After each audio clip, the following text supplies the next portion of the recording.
Ceci est un travail collaboratif de traduction et de doublage du collectif VF. Merci de bien vouloir liker et partager. Julian Assange est enfermé depuis plus de 10 ans dans un endroit ou un autre.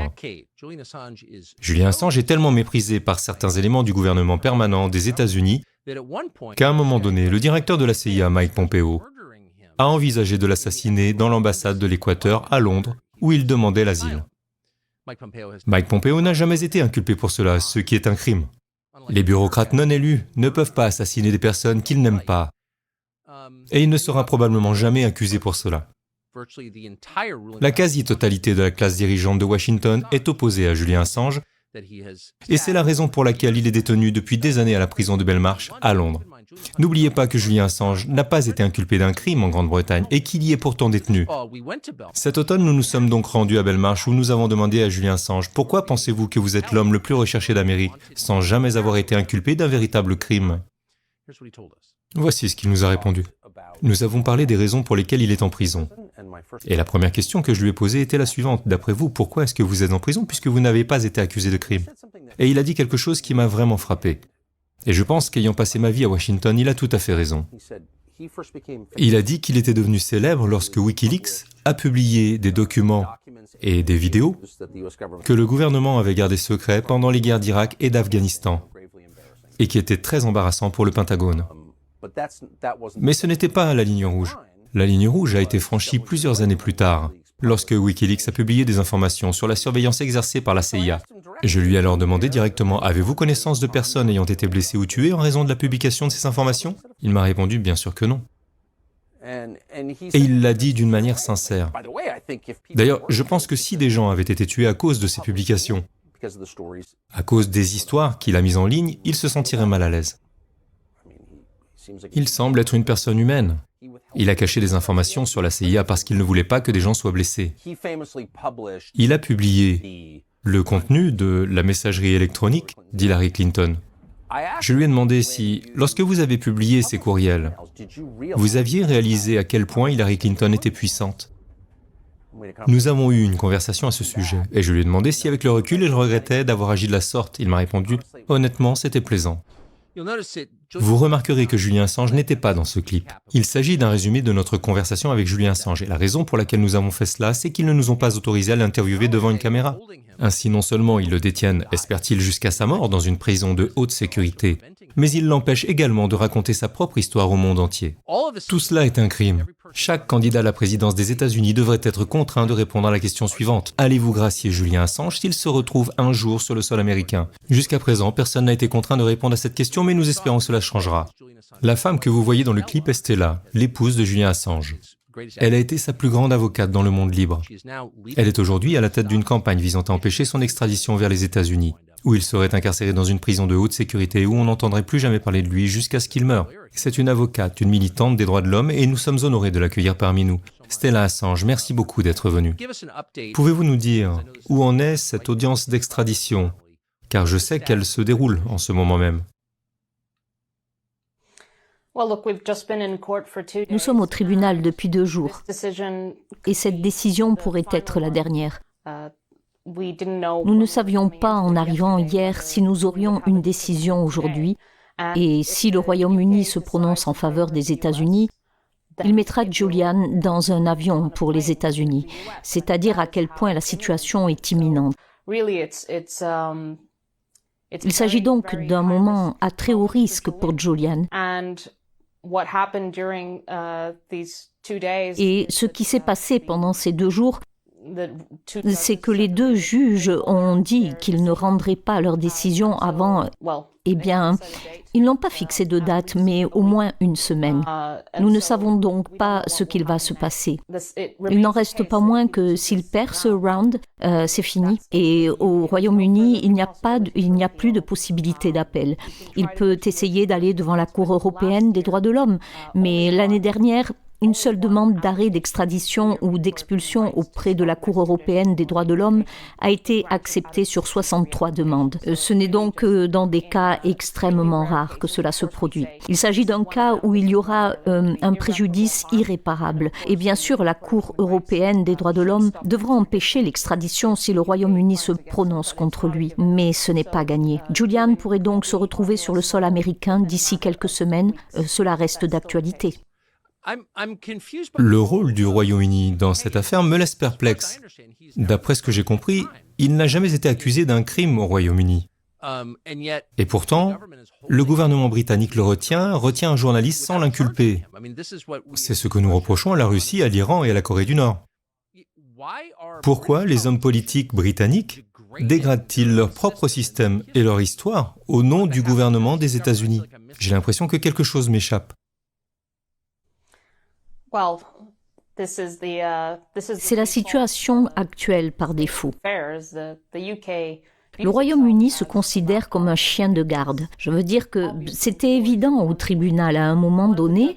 L'un des juges a demandé aux avocats américains « Votre argument est que si le ministre de l'Intérieur voit que les États-Unis ont émis cette demande d'extradition et qu'elle est à première vue erronée, il ne pourra rien faire. » Et les avocats américains ont répondu « Oui, c'est tout à fait exact. » C'est complètement déséquilibré.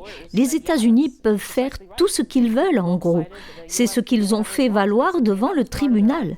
Je veux dire, sans entrer dans les détails de la procédure, ce qu'ils disaient en gros, c'est qu'il fallait prendre les déclarations de ces procureurs au pied de la lettre. Si vous ne voulez pas offenser les États-Unis, notre allié, vous laisseriez entendre que les procureurs mentent. Et bien sûr, ce ne serait jamais le cas. Ils ont donc essayé de convaincre le tribunal qu'il fallait tout prendre au pied de la lettre.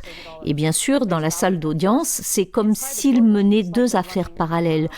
Je veux dire que nous sommes en train de gérer l'affaire, la vraie réalité qui est que Julian, le journaliste qui expose les faits du pays, qui essaie de l'extrader, et les États-Unis essaient juste d'attaquer Julian avec toutes sortes d'absurdités.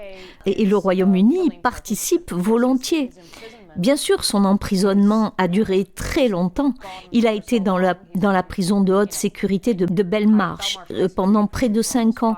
Mais avant cela, il se trouvait à l'ambassade de l'Équateur, au cœur de Londres. Et pendant cette période, lorsqu'il était à l'ambassade, celle-ci était encerclée par la police britannique. Elle dépensait des millions et des millions, je crois que c'était 5 millions de livres sterling par an, pour encercler l'ambassade. Et il n'était accusé d'aucun crime à l'époque. Il s'agissait d'une démonstration de force. Et bien sûr, il s'agissait d'une démonstration de force de la part de la police britannique. Mais pour démontrer aux États-Unis qu'il faisait preuve d'allégeance. Et c'est ainsi que nous avons vécu cette anarchie pendant plus d'une décennie pour traquer Julian et envoyer en quelque sorte un signal.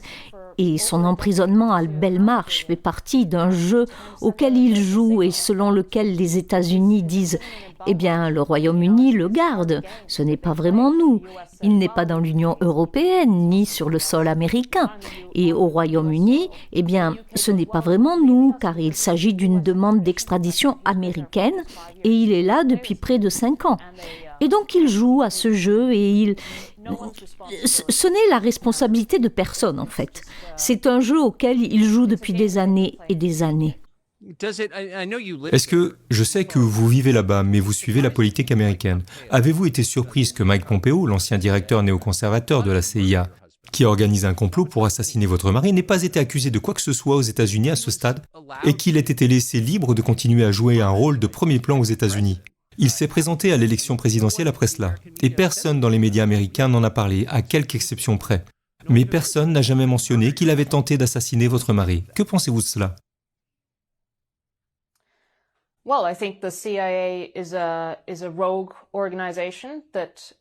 Je pense que la CIA est une organisation malhonnête qui terrifie tout le monde à tous les niveaux de la politique américaine.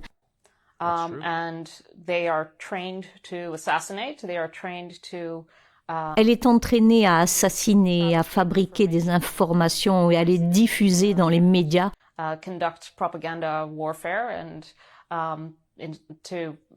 à mener une guerre de propagande, à renverser des gouvernements, etc.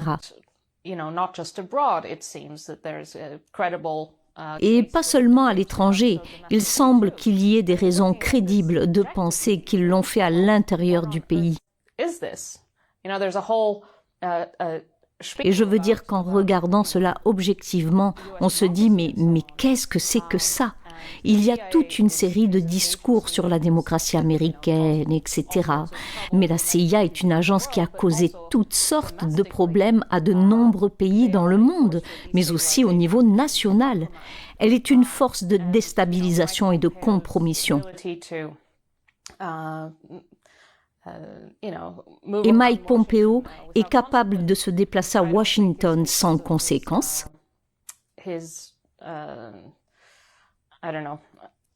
Je ne pense pas que cela soit dû à son attrait pour les cercles de Washington, mais plutôt au fait qu'il est considéré comme une personne dangereuse. Mais il a essayé de se présenter à l'élection américaine, et cela n'a pas bien marché. Il a écrit un livre et personne ne l'a acheté, à l'exception de sa cour. Il y a donc tous ces faits. Mais oui, c'est vraiment un individu dangereux, et au sein même de la CIA. Nous connaissons l'histoire de Julian et du projet d'assassinat parce que des personnes au sein de son organisation ont dit qu'il avait perdu la raison, qu'il était devenu obsédé par Julian, qu'il voulait le tuer, qu'il en discutait à la Maison-Blanche, etc. Et cela signifie donc qu'il y avait un désaccord interne autour de son obsession. Et ça, c'est un signe d'espoir.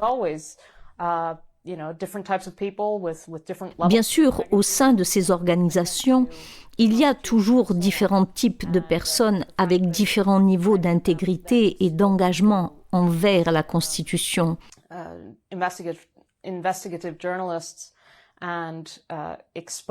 Et le fait que nombre d'entre eux se soient adressés à ces journalistes d'investigation et aient révélé le complot de meurtre de Pompeo est vraiment louable.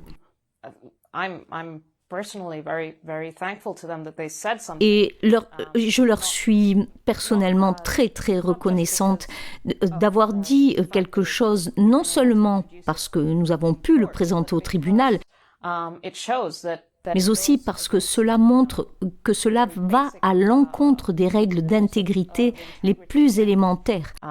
Et que cette obsession pour Julian qu'avait Pompeo faisait partie d'un grave dysfonctionnement au sein même de la CIA qui s'est produit à l'époque. Oui, c'est une personne dangereuse. Il devrait être en prison. Et il est frappant de constater que si peu de journalistes lui posent des questions à ce sujet. Aucun pour autant que je sache. Alors dites-moi, si votre mari est extradé aux États-Unis, pensez-vous qu'il y ait une chance qu'il bénéficie d'une grâce présidentielle ?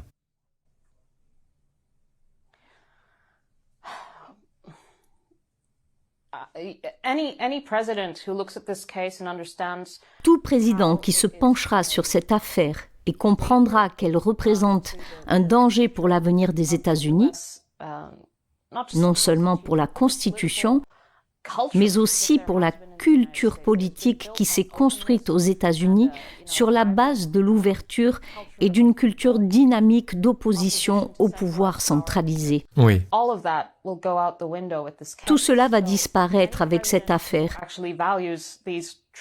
Tout président qui accorde de l'importance à ces protections constitutionnelles traditionnelles devrait libérer Julian, quelle que soit la forme que cela prendrait.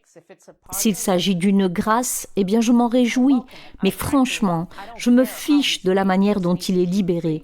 Il a juste besoin d'être libéré. La corruption et le non-droit qui entourent l'affaire de Julian sont motivés par des considérations politiques.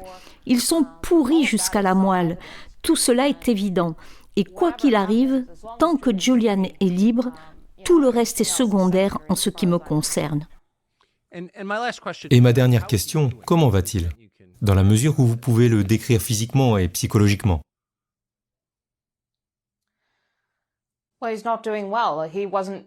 il ne va pas bien. Il n'a même pas assisté à ces audiences, et c'est l'audience décisive pour Julian. Comme je l'ai dit, s'il perd cette audience, et nous ne savons pas encore s'il a perdu, il sera mis dans un avion pour les États-Unis. À moins que nous puissions l'empêcher d'une autre manière. Mais il n'était même pas présent, ni en personne, ni par vidéoconférence. Il a pu appeler ses avocats pendant l'audience. Il suivait donc ce qui se passait au tribunal, mais s'il n'avait pas été détenu dans la prison de haute sécurité de Belmarsh au cours des 5 dernières années, il ne serait pas dans cet état de détérioration et de déclin. Et de plus, il aurait bien sûr assisté à sa propre audience, surtout une audience comme celle-ci. Je pense qu'il faut se rendre compte que la vie de Julian est en danger et que chaque jour qu'il passe en prison est un jour où sa santé se détériore. Je veux dire, 5 ans dans cette prison, eh bien, beaucoup de gens n'y survivent pas. De nombreuses personnes à Belmarsh se sont suicidées pendant cette période, y compris un ami de Julian qui était également en prison, qu'il a rencontré dans la prison et qui est devenu son ami. Vous savez, c'est un environnement difficile et il subit une pression énorme. Et il sait que les États-Unis sont le pays qui a comploté son assassinat. Les enjeux ne pourraient donc pas être plus élevés. Mais il sait qu'il bénéficie d'un grand soutien. Il sait que je fais cette interview avec vous, Tucker. Et il sait qu'il y a beaucoup de soutien. C'est aussi ce qui le maintient à flot. C'est un battant. Et je pense que le monde se réveille. J'ai constaté beaucoup de soutien, en fait. Et j'ai vu beaucoup d'attention cette fois-ci. Et je pense que la presse commence à réaliser les implications et la gravité de la situation. Et qu'il ne s'agit pas seulement de Julian, mais que cela menace réellement la capacité de la presse à faire son travail, en particulier la presse qui fait le travail le plus important, celle qui rend les personnes au pouvoir mal à l'aise et inquiets pour leur carrière et leur liberté future. Oui, il n'en reste pas beaucoup, mais quelques-uns. Stella Assange, merci beaucoup d'avoir pris de votre temps et bonne chance. Merci, Tucker. Thank you.